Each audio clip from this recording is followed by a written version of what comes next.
How to import instrument to Voloco?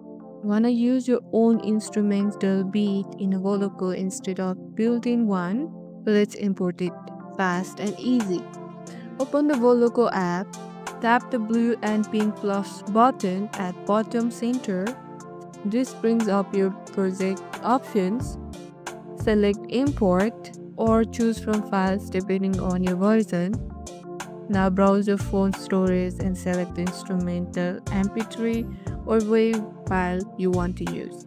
Make sure your file is downloaded to your device first, like from Google Drive, WhatsApp, or File Manager. Once selected, Voloco will load the instrument into the project.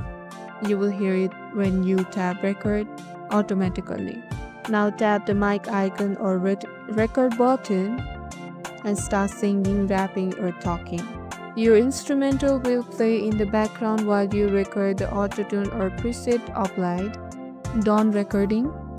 Tap the arrow button, then save your mix, publish it directly, and just like that, your voice, your beat, your vibe, all in Voloco.